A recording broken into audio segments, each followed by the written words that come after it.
Rock on, acknowledge my song, bring my posse along to the party, cause danger zone. From the heart is in effect, so I say buddy, study, think and learn, dig the move we made. Stunning those that just can't behave, discipline.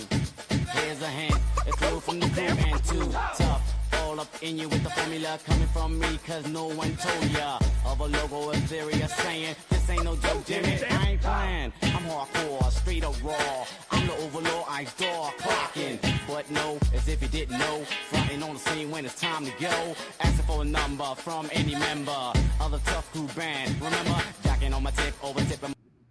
Welcome, everyone, to the season finale of SPOcast. A lot to talk about tonight. Things are going to go off the rails, so expect it. Let people know to tune in because things are about to get good. Let's get people in here. What's up, Prez? Hey, just breathe. We're going to work through this together. We're in a safe place for the next maybe 2 minutes. Like a Lamaze class. Right, exactly. My brother's here. All in the family. What's up, bro? What's going on, guys? What's going on? Good to be back on the SPOcast on Monday night for the season finale. Ooh. You got your Barry White voice on, too. I love it. Got my Barry White voice on, baby. Get it on. Ooh. What's up, Chef the Ref? People's up in here. Let's get Skills up in this piece. What's up, Skills? You find your cell phone? Hello, gentlemen. Yeah, I just found it, yo. How's everybody Yeah, doing? breaking news, ladies and gentlemen. The cell phone has been located. I repeat, In the building. cell Right before phone the is located. SPOcast. The Eagle has landed. Fans, if you're listening, call Skills' cell phone. He's got to find it. Right. Need it. So, guys, Even if we got it's a like big 5 night hours tonight. from now and you're watching this like on a repeat. So, guys, we got a big night tonight. Season finale. We got a lot to talk about. Big changes ahead. I don't even know where to get into it. Obviously, we have to start with SABU. What a loss that the wrestling world has faced in the last few days. Robbie, you got your shirt on, right? Yeah, man. So I'm just gonna get down to it and get real with it. I broke into this business by a job that I had at the ECW arena when I was a kid, when it was still Viking Hall and it was still South Philly Vikings, and that's where me and Mike Verdi, Trent Acid, broke in. That's how we broke into the business, was in that building. And SABU was mythical, even though we were smart to the business, even though he was to us, he was mythical. In fact, I remember we were kind of working at the building November to remember 95, the night that SABU came back. So we kind of knew maybe 40 minutes before time. And, we couldn't mark out. And, Trent, guys, Trent would not mark out, under any circumstance. But, bro, we were kind of marking out. SABU, that's the first tape I bought from RF Video when I was young. It's what got me and my dad. It's what got my dad to come to the ECW arena, was to see SABU versus Terry Funk, Holiday Hell 93. And I was fortunate enough to get to know him a little bit as I got into business, become a little friendly with him. We enjoy some of the same things, and he was just an incredibly generous dude, an incredible sense of humor, very dry sense of humor, very witty guy, very, very insightful with advice. One things he would tell me to do as far as in the ring, little tips he gave me were things like, when you DDT a guy, if he's bigger than you, sell your ribs a little bit. He would say, when I throw a drop kick, I throw it this way. But when I miss a drop kick, I miss it that way. Because the way you land on a drop kick is the same either way. Why are you selling when you land it, or, selling when you miss it, but not when you land it? It's the same landing. Little things like that. And we did work with him a little bit. This is when I was still managing, but we did work with him a couple times with Blackout. So I was able to at least take a chair and catch for a dive. And he was just so cool. And Johnny, he was in rare form last year when we saw him in Philly, and hilarious as ever, cool as ever. And he's one of those dudes that just, he was a real dude. He was the real deal. He should have made $1 million 1,000,000 times over for everything he contributed. And if nothing else, I think he left a legacy. He invented a style which is a style that, Johnny and I still do to this day. It's that South Philly style, that ECW arena style of working. And when you hear that building be a bucket list for so many guys and so important to so many guys, and such a big deal last week or 2 weeks ago, what they did at the building and coming up, everything they do in that building, Sabu is the reason. Sabu, and with SPO and everything we do SPO, I always, talking about face, peeking behind the curtain, I always say, God willing, face maybe is our Sabu. Even though there's really only going to be one Sabu ever. He was irreplaceable. You couldn't duplicate him. And he will definitely be missed. And I just want to say, I hope that he's with Melissa now. I know that he had a broken heart, and if you ever have lost somebody that you felt like was your soulmate, you know what that feels like. So I hope that they're together now, and I hope he knows how much we appreciated him as a worker, but also always being one of the boys. His ego should have been the size of this room, and it never was. He was always Sabu. So God bless him. He will be missed. Yeah, absolutely. And a lot of people, like you said, that he influenced us, and then we influenced the next generation. So it's like trickle down. Sabu's influence goes way beyond even us, because everyone we've influenced, every time you teach what Sabu taught you to someone else, you're essentially passing on Sabu's legacy. That's good stuff, Robbie. Yeah, and I'm very, very happy that he got the send-off that he did, and he went out the way he did. And I give Brett and GCW all the credit in the world.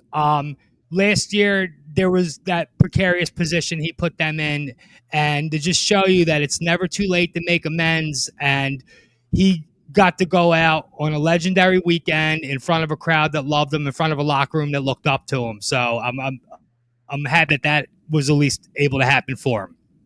Yeah, definitely. And we did just see him last week at the event at the 2300 Arena in Philly, where I worked with the Midnight Rock and Roll Express. He was there. Sabu was there, and then he did that podcast Monday night in New York just this past week.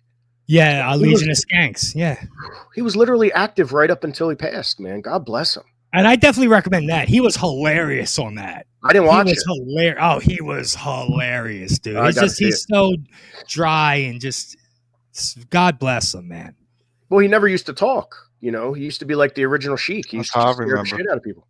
When we worked at the arena one time, I needed to go up to him for something, and he went quickly, and tried to kayfabe me and talk with like this fake, I guess, Indian accent. He's like, quickly. Yeah. And I still say that to Angelo for the time he was a baby. Just be quickly.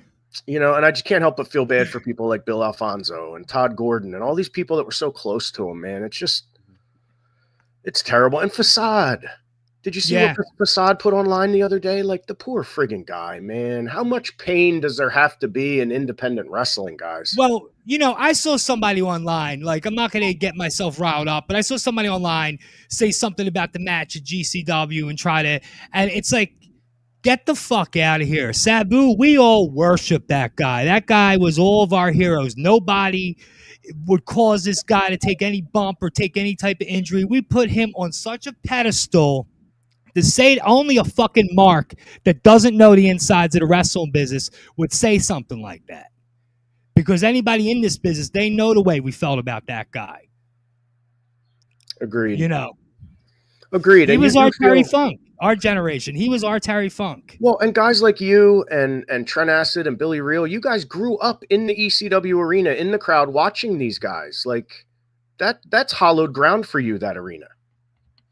Absolutely. Damn right, Danger Ginger. Sabu was a legend. Tomorrow's Dark Side of the Ring is on the original Sheik. Okay, and that's Sabu's uncle, or at least so he would say. Yeah, his uncle. Yeah, that was definitely his legit uncle. His uncle's dog's name was Sabu. They named it. So Sabu's actually the second Sabu. Yeah. That's like Indiana Jones. We named the dog Indiana. Yeah. Yeah, the dog's name was Sabu, the first, and then Sabu became Sabu. He was like Terry SR before that, something like that. Ridiculous. Terry SR. Terry That's, SR. wait a minute. Is that like his like high class, high society gimmick when he turns?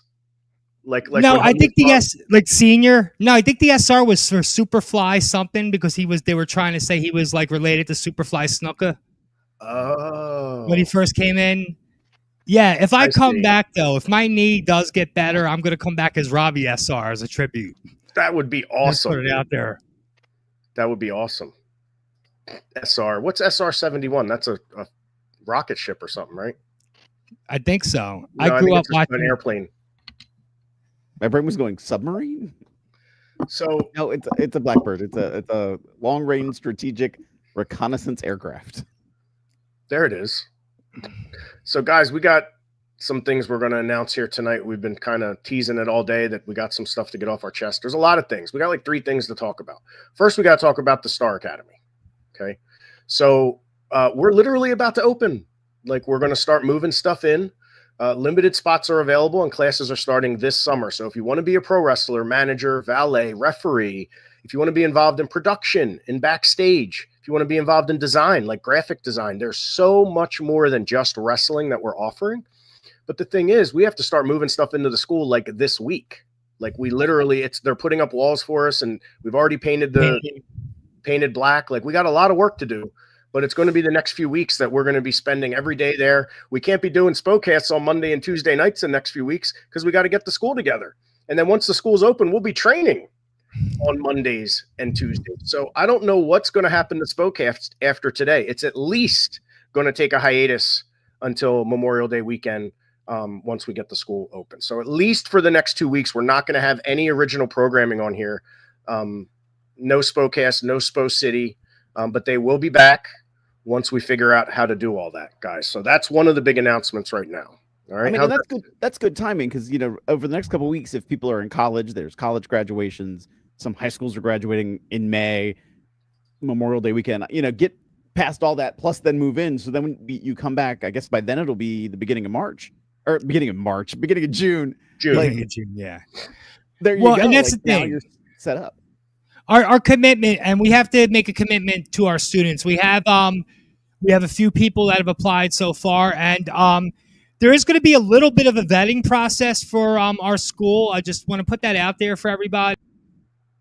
So we are trying to find qualified candidates, at least when it comes to in-ring, but also because SPO is a family, and SPO is a family-oriented product and a family-oriented company that raises money for nonprofits. We're going to be very careful and do our due diligence, which can ensure parents of anybody that comes to this Pro Wrestling Star Academy. It can ensure females that want to get involved in the wrestling business that this will be a safe, inclusive environment for everybody. So our commitment is to those students who so far who have applied and have asked about possibly joining our school. Our commitment is to get this school looking as beautiful as possible, because our intention is also to, of course, have a place for our students to be able to perform as well. So when you see with these renovations, the elbow grease, the sweat, hopefully no blood. You know, they say blood, sweat, and tears. We've already cried a little bit, and we've definitely sweat, but hopefully there's no blood involved unless I trip with my cane. But we're really working hard. Mitch, our founder, along with Johnny, myself, Tony, Mike, all the team that's there working with us at the building, we're going to try so hard to get this building open as fast as possible so we can get back here on SPOcast and on SPO City. But we're committed. There are some schools out there that they operate based off reputation. They operate based off word of mouth. They operate based off advertising. Right now, we don't have any of that. We are brand new. So what we're going to operate off of is what we do have, is our effort and our commitment. So unfortunately, stuff like this, which we love doing, these podcasts and stuff, this time tomorrow night, we'll be carrying stuff into the building. But it's so that we can get open as fast as possible and God willing, in June, be back on the SPOcast, and you'll see a ring behind us, and kids are going to be training, and hopefully we're going to be making some moves with that. So that's just to add some more clarity to that too, because we're super excited about this Pro Wrestling Star Academy. Can we get Robbie like a little scooter with maybe like a wagon attached? That way, like no risking of tripping and falling, like while you're bringing stuff into the building. Yep, there it is. Pro wrestling is booming right now, everyone. So if there's ever a time to get into wrestling, you know it. You've seen Netflix, right? It's everywhere. It's the biggest thing. I mean, now is the time to get into wrestling. And Robbie and Phil, you guys remember back in '99, the boom. We got in on a boom, right? And now the end of the Attitude Era, the middle of the Attitude Era. Yeah, interesting. And I feel like we're entering into our own little Attitude Era lately. Right. This is a new era. So, you know, it's time for then a new school. It's I think it's the perfect timing. Yeah, we used to train people. Me and Trent train people. We have, for example, Kid Legend, one of our old students from the old pro PWU Animal House, is with us again.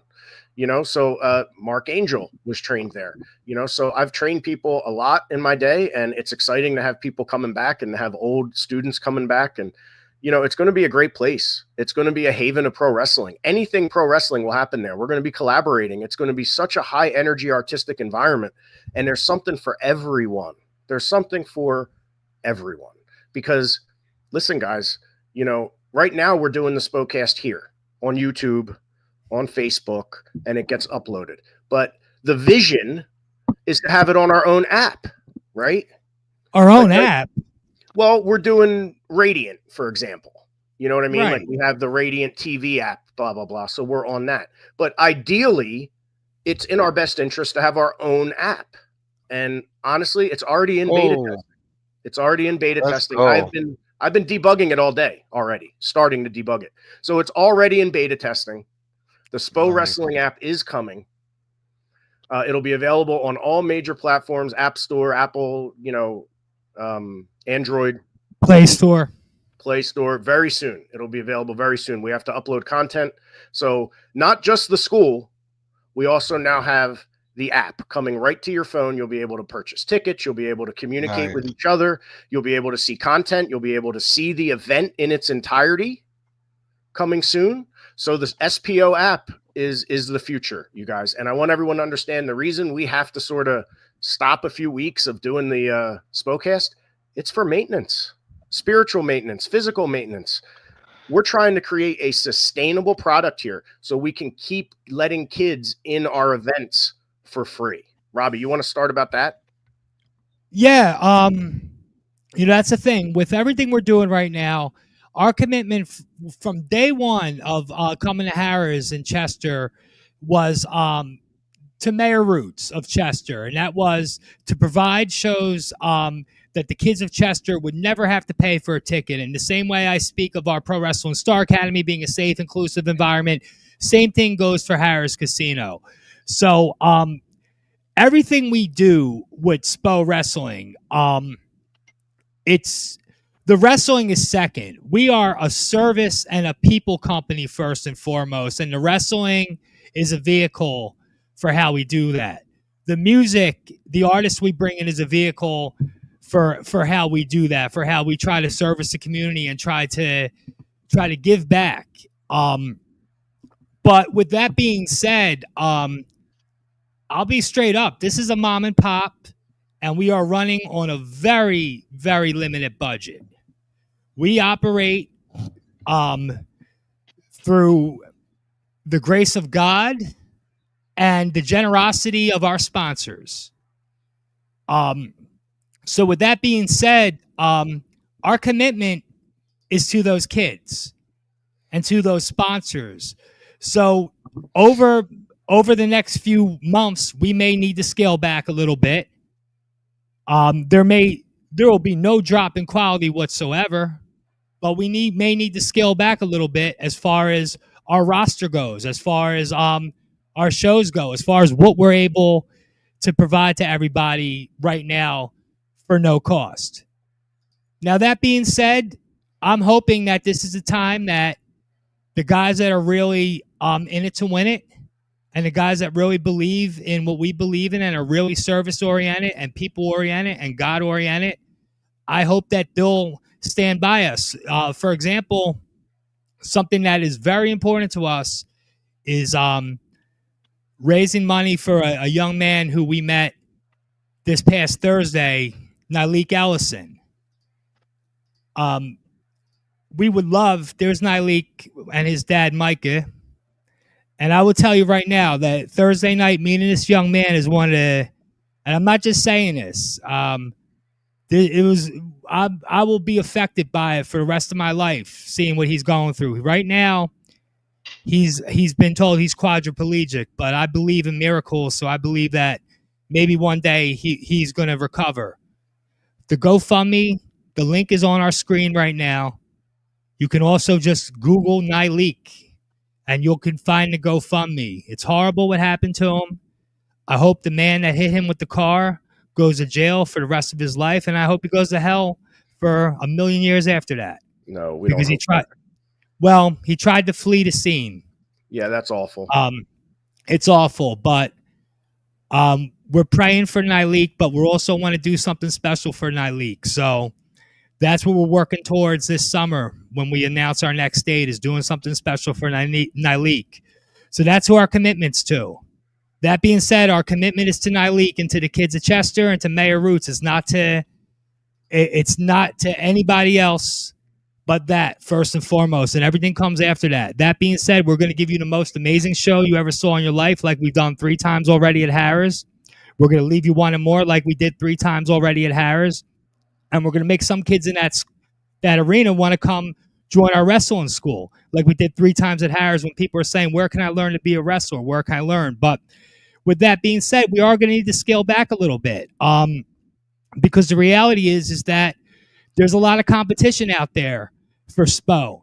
And on top of that is, we're cool guys, but when it comes to wrestling, we're maybe not the cool kids. We're making family entertainment. We don't have, the corporate sports entertainment, combat sports people behind us.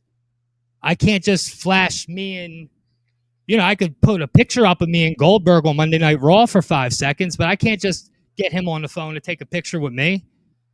Bro, we're the island of misfit toys. We're the Bad News Bears, dude. Go ahead. No, well, I look at Skills and what Skills is doing in New York. And there's a lot of companies up there in New York, Skills, but when wrestling is now is nothing like them. And I feel like Skills was in a position a lot like us. It's a necessity thing. These guys don't want to play ball with guys like Skills because they're threatened by him. And he's just trying to put his people on and provide something for the people in that area. That's the reality of it. You look at SPO, you look at a guy like Phil who contributes so much to independent wrestling. People should be falling over themselves to give Phil Hall of Fame plaques and awards and all this stuff, but they don't. So that's what this is. This is the island of misfit toys. This is, but we're not underdogs. No, well, we're pit bulls. But we're not corporate. We're not corporate. Let me tell you guys something. And let me bring Donnie in here for this. Donnie, you there, brother? I am. Hello, gentlemen. Sorry. How you doing, Donnie? What's going on, Donnie? Robbie, I was listening to everything you said. I have a lot of viewpoints on that, but go ahead, Johnny. You got to just turn your volume up a little bit more, Donnie. Oh, okay. But what I wanted to say is just how, us as a team, okay, we're all misfits. My life, what I've been through, being in the closet the first 10 years of my friggin' career, of the first 30 years of my life. That's what I'm saying. Like, I've been through some shit, and I got PTSD and I got nerves, but you know what? At the end of the day, we're doing it for people like Nyleek. We're doing it for people like Tone Love, who believes in us. Not for people like Damon Feldman, who now, Donnie, by the way, this is how you know we've made it, okay? Damon Feldman, the man that put me in his Hall of Fame, has gone after Velcro now and made him sign a non-compete clause so he can't be on our next show if we run between now and June 17th. Now, the kind of guy I am, I told Velcro, hell yeah, go for it. We'll help you promote that you're going to be at this friggin' thing. We're not going to say you can't wrestle for us in the future. Like, Anyone that tries to take money out of a SPO pocket is taking money out of people like Nyleek's pocket, or all the kids in Chester that Mayor Roots is kind enough for everyone that pays a ticket, they let a kid in for free. Like, this stuff is so invaluable. We are humanitarians first and wrestlers second. And Donnie, when I was in it the first time, I was a wrestler first and a human being second. And I'm disgusted with myself. And this isn't a second chance. This is not a second chance. This is do it right. Period. We have to do it right. And we have to do it with the tools God gave us. And right now, the tools God gave us are Phil Stamper and Skills the Great and Robbie Marino and Keith Fitness and Ryan O'Neill and Mitch Stein and our school. That's all the tools we have right now, Donnie. At our disposal, we have no choice but to use it to try to build, right? Isn't that what you did? I think you're learning now, Johnny. You are coming into the field The of volume. understanding. The volume's got to go up, bro. Is it better? I'm trying. I don't know how to do it. Better? Hold on. Let's see. Edit mic settings. Here we go. It said you can go up. I don't know. Is that better? Let me keep talking until it works. There you go. Go ahead. Is that Just better? like really project your voice. Hey, can you hear me? Just really project your voice and we can hear you. All right. Johnny, I think you're coming to the realization that I had when I was a promoter. You're looking at it more. I always envisioned myself as a Knight of the Templar, like a guardian of my town and my community. That's why I was so adamant against shit running in this town. Or I always concerned myself with what I was doing and nobody else. Even when it came to talent, if these people want to go work somewhere else or they're not, first of all, you guys got to realize none of these people, no one that you associate with in professional wrestling is going to be loyal to you. No one. No one. I've said it a million times. If Adolf Hitler was resurrected tomorrow and ran a show, there would be a line out the door to work for him. And you can disagree with me, but that's the truth. I'm telling you right now. How many people still work for a certain individual? LOL. Pretend you're 18. Okay? Those are people who understood that reference, but you get what I'm saying. They will work for anyone. I don't care who you are. They are not loyal to you. All you can do is put your vision out there. I'm super proud of what you guys are doing. I know sometimes the road is bumpy. It was for us. You know how many times I had fights and battles with Jersey All-Pro or Dapper and these idiots out there? But I never concerned myself. I never concerned myself with any of them because I knew at the end of the day, they didn't have my product. They didn't have my knowledge. They didn't have my skills as a promoter. None of it. So I never worried about it. The only time I ever thought to myself there'd be an issue if they were running an event in the same venue that I was in on the same night. Other than that, I didn't give a shit. You know how many times I ran a show and Dapper the next day called the building and tried to snake it from me? Or Fat Frank called the building. The day after the Haas Cup, when I did the Haas Cup at the Tom's River, the next day, Fat Frank called. Fat Frank was at my show that night for the Haas brothers. Helped me give Russ's, Deidre, Russ's his wife at the time, Russ passed, he helped me give her a check. The next morning, Fat Frank was calling the owner of the building, offering him $1 more per chair to try to steal my building. That's the truth. God's honest truth. And I didn't hate Frank. I said, hey, whatever, man. But I don't concern myself with what anybody else ever did. I don't think you should. I think you guys just keep your vision intact. You got a great team. If I was running tomorrow, if I started a company tomorrow, my first two hires would be Shane Fair and Phil Stamper. They would be the first two individuals I hired if I was starting a company tomorrow. For behind the scenes, logistics, operations manager, everything else. They would be on my full-time payroll. For the life of me, I can't understand why somebody like Tony Khan or somebody else hasn't reached out to guys like that, but whatever. Thank you. Yeah, it's truth, man. I have no reason to lie. Donnie, let me ask you this. Let me ask you a more Mm-hmm. fundamental question, okay? And this is me talking. Have Yeah. I overestimated tag team wrestling? To an extent.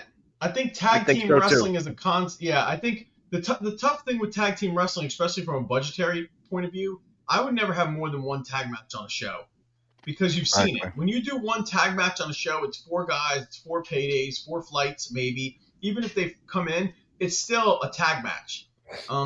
It's an attraction. I never liked having more than one tag match. That's just me. These tag tournaments and this and that, it's just you look at the post and there's 42 people on the show. Streamlined, 2 hours at most. If you want to do 2:15 with an intermission, that's fine. 5 or 6 matches, that's it. Plenty of interactive before the show, meet and greet. That's the way to do it. The average attention span is not more than 2 hours anymore. If you're lucky at No, it's that. not. And I'll be honest with you. I'm starting to lose faith in the tag teams of today. I am. Yeah. I don't care. I'll say it to their faces. I am. I'm losing faith in them. I see no innovation at all. Yeah. All everyone wants to, all the tag wrestlers want to ask single wrestler prices. For sure. And they don't draw. They're not a draw. They're just not. So, I've I never heard still anyone, say- I never see anyone online saying, damn, I would love wrestling if there were more tag teams, or if only tag like team. the Hardys. You never hear Yeah, it. I still say over the last, prove me wrong, but I still think the 2 best teams in the country right now are the Backseats and the Rep. I've been saying that for the last 2 or 3 years. Backseats are at least getting booked everywhere. Rep don't really get booked a lot of Yeah. places though. Like, why not? Which is Why are they crazy not to out me. there? I have no idea. I push for them to the hilt for TNA, man. I don't know what went wrong with that, or if it's still going. I have no idea. But The rep guys are like that, tremendous. they're awesome. I don't. Yeah, they're. I'm boggled. My mind is boggled on it. Yeah, but I don't know, man. They came out, Donnie. I wish you could have been there at our show a few weeks ago. They came out with we had a rapper booked on the show who it turned out grew up with the rap. Total like coincidence. So Oh wow. he rapped them out to the ring, and the rap were just like that. The biggest baby faces in Harris within 10 seconds. Of course, Skills helped turn them baby face too, because they were out there to get their hands on Skills. So props to Skills for that too, buddy. But yeah, Donnie, I agree with you 100% about the rep. Of course, the backseats too, obviously. But I mean, the rep, as far as being not getting the looks that they should be getting, yeah, the rep should be somewhere. And honestly, because they're good kids. You could sign them and you would never have to worry about a DUI or a Me Too or a drug test or steroids. The rep are just good. Yeah, they're hireable. They're employable wrestlers for sure. Yeah. Very professional. When you hire talent, you're not just hiring people that are in the ring. You're hiring envoys for your company. You're ambassadors. I mean, if somebody runs into, Johnny in McDonald's in that town and they're doing a show next month and he turns around and he's a Neanderthal, people are automatically going to be turned off. But if he's well-spoken and articulate and people say, wow, that guy's on the show, that's cool. Like, that's what you're hiring. That's what I did with Phoenix Championship Wrestling. Even Harley Lewis, I mean, as insane as Harley was, I mean, he was fine with me, but I'm just saying guys like that or, these insane maniacs, I never had to worry about them in like real life. But I mean, that's why I didn't have all the issues in my locker room that some of the other locker rooms had. Yeah, but you were like Yukon Cornelius with the Abominable Snow Monster with Harley. So no one was going to mess with you. Well, I call it, you know what I call it? You know what I call it? I call it a chomp chomp. You know what a chomp chomp is in Mario? There's balls that are on a chain and try to bite you. Well, they try to kill you. But when you go around behind them and get the chain, now they're your chomp chomp hurting other people. No, I agree with you guys totally. And I agree with the scale. If you have to scale back and have to retool and revamp, that's fine. I did it. I mean, I went from bigger to smaller and smaller to bigger. It doesn't matter. As long as you just stay consistent, put out a quality product, don't compromise your morals or your team, don't do bad business, don't burn anything along the way like towns or buildings or people, then you'll be fine. You see, we got the SPO Wrestling app, Donnie. Oh, wow, really? That's SPO cool. Wrestling app's in beta testing right now. Look at it. It's in beta testing. Early access. That's awesome, man. This is the innovation that I love. Like everything you guys are doing. And who gives a shit if you're not the cool kids on the internet? I heard somebody say that. Like everyone also have apps now. Give it 2 weeks. All the corporate wrestling. Let me tell you something. Let me tell you guys something. All right. What we're doing in wrestling right now is like building a pyramid. Okay. Yes. And we are doing it with vine ropes and carts. Okay. But the corporate wrestlers are doing it with heavy machinery, bulldozers, tractors, booms, cranes. Our pyramid's better. Period. Because we're building it with blood, sweat, and tears. The amount of duct tape and string sometimes it takes to get events to just physically hold together. That's it. And then we got guys like Damon Feldman, who's running Sugar Shane Mosley in his main event with billboards up and down 95 on all the major news channels. And he's worried about his fighters wrestling for us. This is the man that called me a few months ago asking me to get him wrestlers to box for him. So what's he going to do? Take the wrestlers I send him and then say, oh, now you can't wrestle for Johnny anymore. And That's all of the it is hate. taking money out of kids' pockets. Like, come They don't on, care. people. It's not coming out of my pocket. It's coming out of kids' No. pockets. They don't Yeah, care, that's the John. thing. Like we're not making any money from any of this yet. We just No. started this thing. We're trying to give the kids a good show, and it's like Damon's like, oh fuck the kids. Yeah. Yeah, fuck the kids. His And whole here's the his whole thing. organization. His If whole there's nothing conglomerate. else, I can promise you is that SPO Wrestling will never say fuck the kids. No. We'll, okay? Oh, God. Yeah. We'll never take the money and run. Like, But this guy, like, come on, man. These guys are so powerful. They're so big. They got everything. And they're worried about what we're doing. It's like McDonald's trying to close down a kid's lemonade stand. Yeah. Like, come on. I would just ignore them and move on if they don't want to. Dude, what about Tone Love? Yeah, but what about Tone Love? What about what that man's been through? Losing his daughter, and now he's got a charity and sells cotton candy Organic at that. so that they can give money to people that didn't have the same support that they wish they had when their kid was doing bad. Like, every ticket that comes out of SPO, or every corporate wrestling fed out there that wants to pay our talent money so that they don't have to wrestle for us, you're taking money out of these kids' hands. You're not hurting us. Well, that's it. Yeah. Peggy, what up, Peggy? But yeah, Donnie, we're trying to make the next It's the show same as shit, like Johnny. a benefit. Johnny, yeah, the same shit was going on in the early 90s. This is nothing new. Like, until the end of time, you're going to have roaches and vultures and everything else in the business. It's nothing new, dude. But I want to stay positive. We want to be positive. We want to be happy. You know how easy it is for me to get mad and be vengeful and say, "Oh, I'm gonna now mess with Damon Feldman's boxing." No, I'm not going to do that. He can take 10 more shots at me, and I'm not firing one back. Because as soon as I fire one back, I took the eyes off the kids, and I can't do that. Don't punch down, Johnny. Don't punch down. Ignore these idiots. Just they'll all go away. Just have a focused vision of what you're doing, blinders on. You guys just worry about it. If all of you on this team and in this company just focus on your mission and your job and what you guys are supposed to do, this cancels out all the white noise. That's all it is. It's a white noise. Nothing that you just said about wrestlers working for whatever his name is, whoever these people are and this and shit, none of that sells a ticket. No.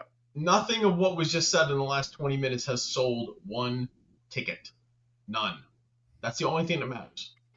Tickets, sales, people in the building, know how to get there. If you want to give them a comp, cool. They'll come in and buy money for food and they'll buy a ticket next show. Just get them in the building. That's all that matters, dude.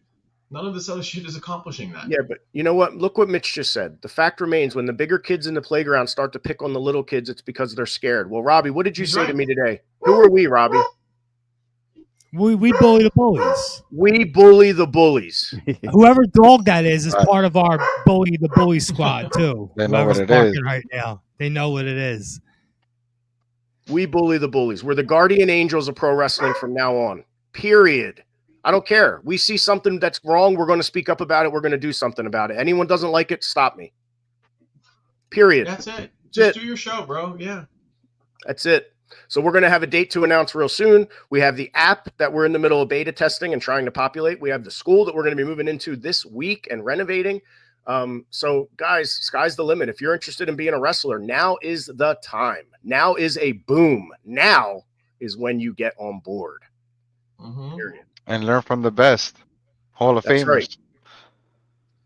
That's right, man. We're going to train these people up to be stars. If you come and train with us, all right, you have Loco Wrestling, which is like our NXT. It's a place where you can go right from training to wrestling on the events. And then from there, you might be able to work your way into SPO. So as a wrestler, when I was a wrestler and I trained with the Pitbulls, they didn't have a federation. There was no guarantee that when I was done training, I was going to have bookings. With us, go get it yourself. You got a ready-made play set here. We're basically giving kids a play set right out of the box. To make it to SPO. That's awesome. Trying to set you up for success. That's the main thing, is that anybody that comes through our doors and is committed to their own success, we're going to match that commitment for that student, and we're going to try to do everything we can to help them be successful, including be honest with them about where there are limitations and where there are strengths. Yes. I worked outside of pro wrestling. I worked in the fitness industry for almost 20 years. I was in charge of doing the recruiting and placing for managers for GNC. So I've been in a leadership role outside of wrestling. I know everybody thinks that I'm just this like gangster rap pothead wrestler, but outside of this outside of this industry, though, I'm just very convincing in my gimmick is all. That's all. I'm just a good actor. But outside of this, I have worked for a long time in a position of leadership in a mentoring role, and I'm very committed, along with Johnny and everybody on our team, to making sure if you come in to our doors with a dream and work ethic, we will do everything we can to make sure that that dream can come true. The only thing that'll be stopping you is yourself, because like I said last week, how you do anything is how you do everything. And we try to teach you to do everything with meaning and with intent. And that hopefully will show when these first group of students get started in the next couple of weeks. And you know something, Robbie, too? And this is not me tooting my own horn. It's just me knowing what I am. I'm a formator.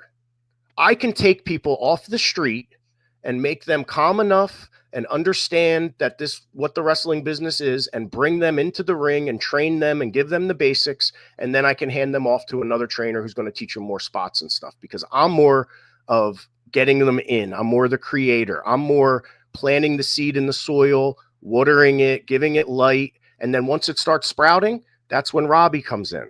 That's when Rick Blade comes in. That's when Pat Dynamite comes in. Whoever our trainers at our school are going to be. That's when all that comes in. So it's a team. Don't think, oh, I'm just going to learn Johnny's way. That's one color in a box of 64 crayons. You're going to have 64 different crayons to learn from in our thing. So you're going to get a little bit from everybody, and you're going to get to pick and choose what you want as part of your career moving forward too. You can't beat that. It's like a buffet, right?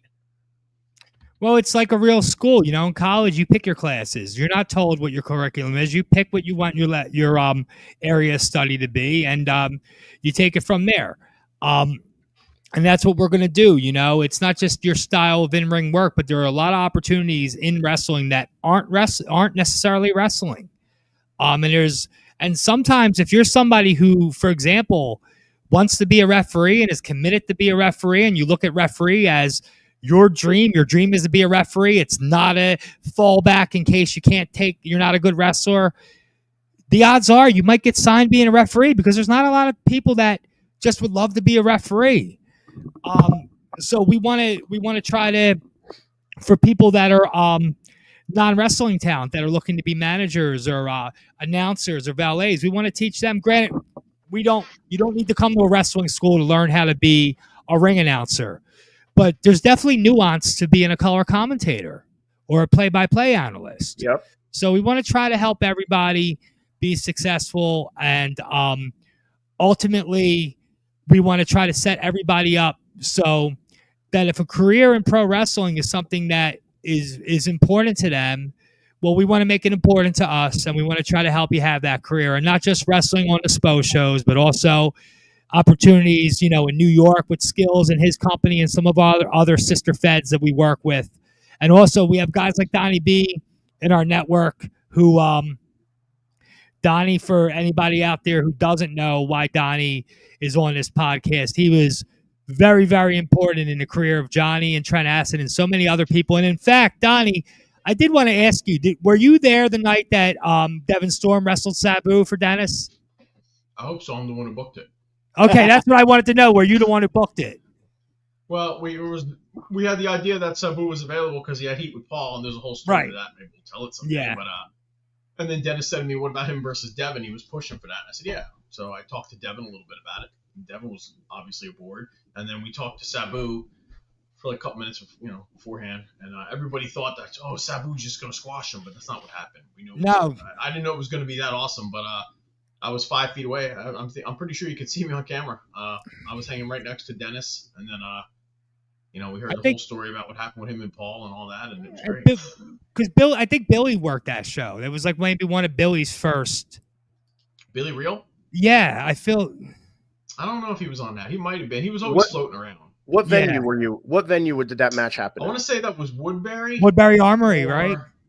I think it was Woodbury. Yeah, I think it was Think Woodbury so. Armory.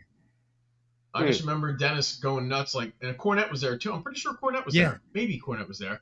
He was doing the third-party bookings at the time, so every time you got a talent, Jimmy would say, for an extra $300, you can get Jim Cornette on your show. Like the old Snooker Splash. Remember the pay scale for the Snooker Splash? Yeah.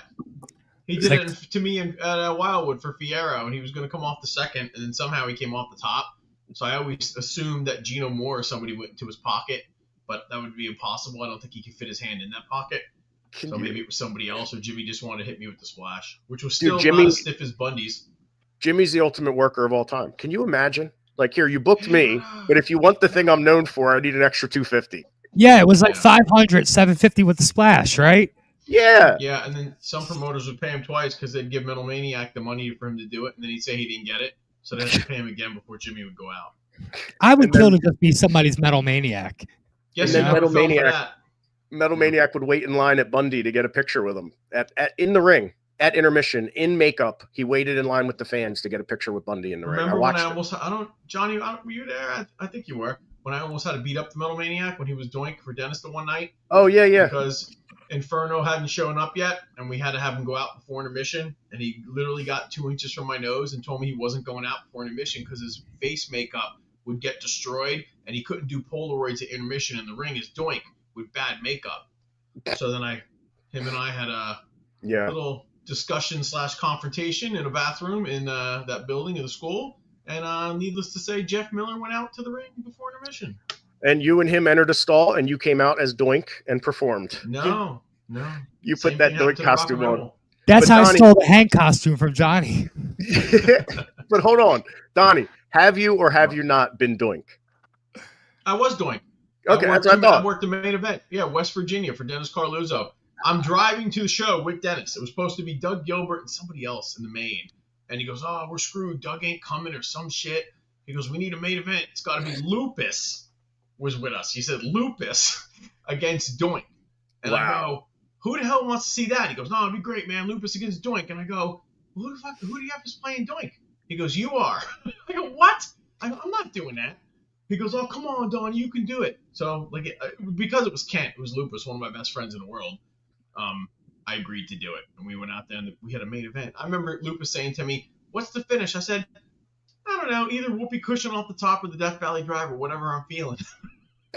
6-1. He said, please do the Death Valley Driver. I couldn't do the whoopee cushion without killing him, so I didn't do that. Right. The whoopee cushion. But yeah, I was doing, and I did it for Cue Ball Big Slam too, against Cue Ball. I worked Cue Ball for a Big Slam show as Doink, so I was Doink twice. Because you did a good job in the first Doink? That's why they got you in the second time? Yeah, I was the most jacked Doink of all time. I was like 6 foot, like 210 lean. Is there footage of this? Yeah, dude. Yeah, I'm sure there is somewhere, but it's old NWA. I could find that. I'll try to find it for you guys. I was a good Doink. Right. That's a watch along right there when we come back. Yes, yeah, I gotta find that. Mark Carluzzo might have it. That'd be awesome. Big shout out. Yeah. Donnie, at the event who stole a Doink costume from me. He promised if I gave it to him, like he'd make me new gear, and never made me the new gear. Bob Starr? No, Josh Cody. Oh, I thought you said Works Bob for Starr was Hotspots Doink now. for a while too. The smelliest Doink in the world. Ew. You know who was at the event at the arena last week? Doug Gilbert was there. We got to see him. Donnie, have you seen Doug? Really? We got to see Doug. And guess who else was there? You're never going to believe it. J.R. Ryder. What? Yeah. He looks great, too, dude. Yeah. What was he doing there? Hanging out. Get out of here. He drove up here from Florida to hang out. I don't know if he drove or flew, but let me tell you something. He looks more like a pro wrestler now than he ever has at any point in his career. I like Kenny. I always thought, I don't know what happened with Kenny's career. I have no idea. But I thought he was onto something when he did that. He was doing an Evel Knievel gimmick. He was going to ride a motorcycle and be a failed stuntman or something that became a wrestler. I thought it was cool as shit. That would be no great. idea what That's happened. like Super Dave. Kenny, I liked Kenny. Yeah, it was cool. I was talking to him. I said, it's nice. I said, I made every mistake in my past, and now I get to get a second chance to make up for it. And he went, yes, you sure did. I liked Kenny. I always thought he was cool. I never had an issue with Kenny. Yeah. Well, remember I told you at the Blackwood CYO Center, he threw that metal door open in his entrance, and it hit the kid, and the kid flew backwards into the wall. You got to find that Kenny. footage. It's like when Billy Real smashed a bottle over his head and gave him half a dozen stitches with the beer I bottle. forgot about that. Yeah, they went to the bar after the show. That took Billy banned pretty much from Dennis and a lot of other people. He snuck Kenny from behind, would have smashed a beer bottle over his head, and he cut him good. Like the I remember now. Billy went. There was a warrant for Billy's arrest for a while. Yeah. He got out of Dodge. I forget, maybe Angel. Somebody took him out of there, drove him out of there that night. But unreal. I think if Kenny would have got his hands on him, he would have murdered him. But probably. Billy had multiple green lights on him over the years.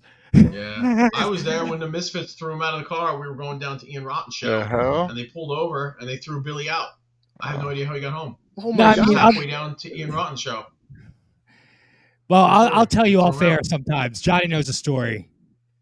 Like 20 years ago, Billy had like 19 extra years.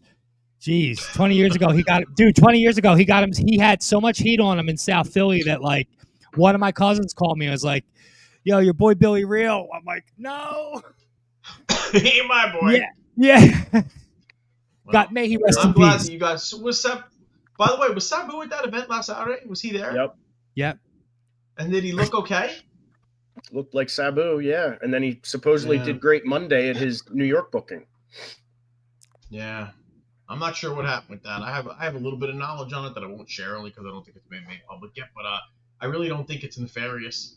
Me neither. No, I think he just passed away. Maybe obviously from hard living, but that's it. And his Dark Side of the Ring is on tomorrow night.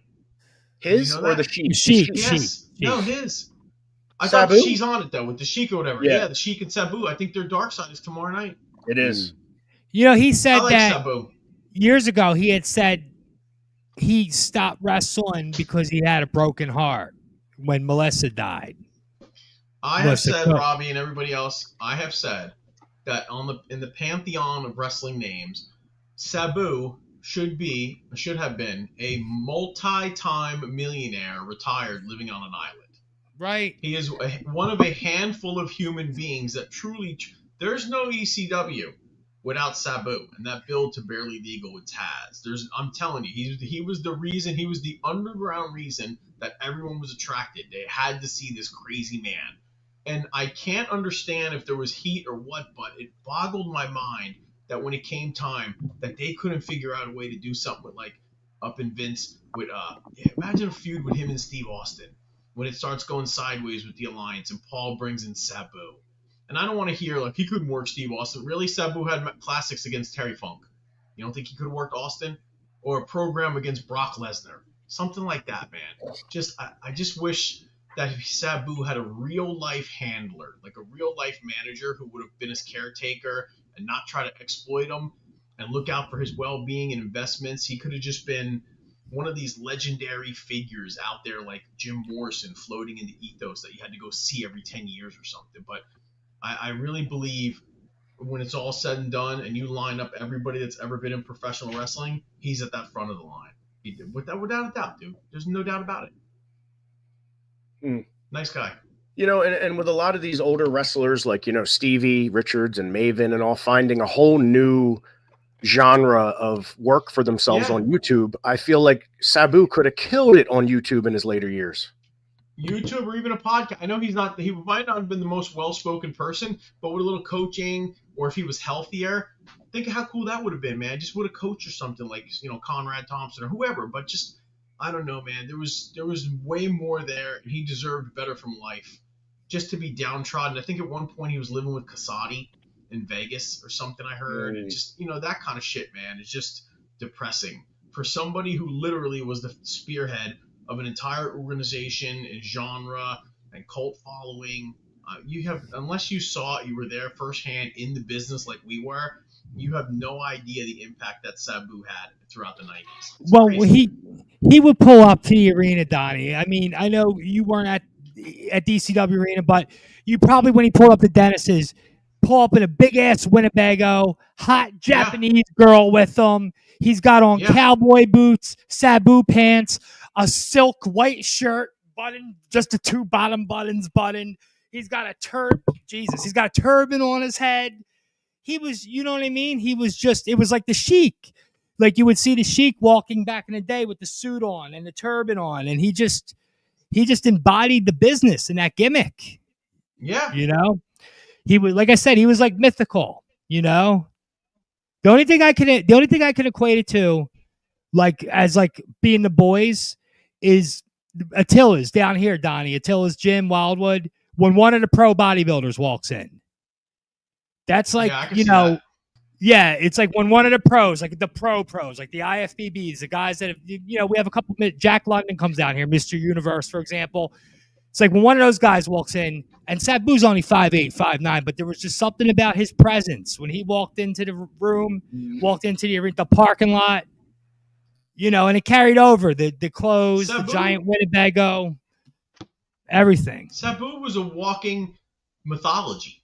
Like he was, like when you hear about like legendary or lore, he was real life lore, like right in front of you. You heard all the legends and the mystique. He was like if mystique was physical and you could touch it, that was him. Like in real life, it's the equivalent of seeing like Bigfoot in person or the Loch Ness monster or an alien or something like that. Something that is so foreign or just like you can't even comprehend what you're seeing, or like, is this real? Like this is a real. Like I saw him come out. I was at the arena when he got brought out in the Hannibal Lecter thing with Al with 911, and they brought. I was like, this is incredible. Like this is revolutionary. Like this is awesome, dude. And like that's what launched ECW. Fucking Taz versus Sabu.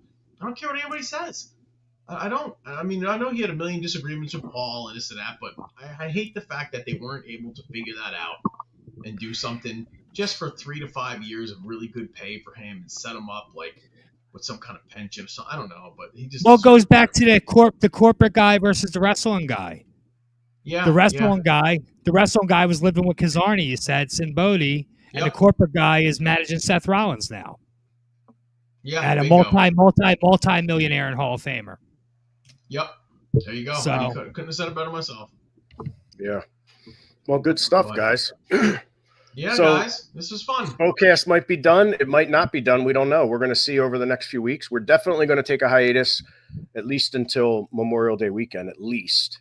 And by then, people hang out with your families. All you people out there, if you haven't learned anything from everything going on, life is too short. Go be with your family. Don't sit in on a Monday and Memorial Day and watch wrestling on the SPOcast. Go be with your family and your loved ones and do what Donnie B's doing. Where you at right now, Donnie B? You're down at the beach? I am home. I just got back. Oh. No, I just got back from cheerleading tonight. I pick up my daughters, and I just made dinner for my wife and stuff. She's coming home with her other daughter from a track meet. So I was. You hear that? He's with his family, people. He's doing the right thing and being with his family. Enough with the commiserating. My family's all right? here too. Yeah, you guys. Yeah. And we appreciate you showing some skin.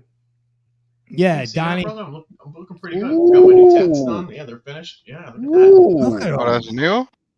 Dude! Roses, yeah. Look at That's this. What? Yeah. Wait. My daughter's middle name is Gabby Rose, so it's Rose. So I got my whole arm done with roses for her. Beautiful. God bless you. That's awesome. And people, Yeah, he's I'm gonna drag Italian. it on He's the other aging side. in reverse. So I Donnie. say, be Italian if possible. If you would have had that tattoo when you managed me and Trent, you would have broken the whole wrestling business, bro. I would have, brother. I'd be over. I'd be standing next to Eric Bischoff at these conventions, sharing the table with him. Yeah, Dude, show your arm veins. I want one like that now. And you don't have any color on it either. It's all black, isn't it? No, I don't like color. I like the faded. Me neither. My I'm guy like does that. all that. Yeah, I'm getting a I'm like dragon that. next on this side. Yeah, so I'm Black? planning that now. Yeah, black and gray, kind of dragon, a faded look. It's pretty cool looking. So I'm developing it. He's developing it now. And then we'll put it on. Nice. Yeah, Dude, I wanna buddies. see it. But All right, guys. This was Thank fun, you all. guys. Hope we can continue it. Thank you. We'll see what happens, guys. Stay tuned on at SPO Wrestling on Instagram and Facebook and YouTube and everywhere, because we're going to be updating. We got a lot to announce over the next few weeks concerning the app, concerning the school, concerning our return to SPOcast, all that stuff. Plus a date or two we are going to be announcing. Grand opening of the school obviously has to happen soon. Plus another Harris date coming up. So all that will be announced soon. But in the meantime, we have a lot of work to do, guys. We got to get in that building and build it. Throw up that Thank you, GoFundMe buddies. one more time, if you can, Sure. before we go. Yeah, and please. If you have a minute, please check out Nyleek Ellison's GoFundMe. You can check out. He actually has his mom and dad made him a Facebook page where you can track Nyleek's Nyleek's progress and his recovery. And he's just an incredible young man. He was having me hit Johnny with my cane, hit Mayor Roots with my cane, and he likes to heal. So he's a good kid. He's a huge wrestling fan. He's a huge Spider-Man fan. He's a size 8 shoes. I just want to let everybody know that because summertime's coming. Kids always need socks, pajamas, stuff like that when they're in the hospital. So they are taking donations for clothes, and we're going to try to do something special for him when he comes home. His mom's going to have a carnival for him, so stay tuned because we'll try to let everybody know about when that is. And then if we can do something special for him, a wrestling show, a fundraiser, a benefit, that's our commitment. Along with he's one of those kids at Chester, and we're going to do everything we can to support his family and support Mayor Roots. So thank you so much to everybody that supports us and understands what we're doing. And why we're doing it. And even though we're, the little guys in this fight, we're not fighting any of the big guys. We're fighting for the kids. We're over here fighting for the kids. That's where our focus is. Well said. Thank you so much. Hell yeah. Thank you, All right, everyone. We'll boys. see you soon.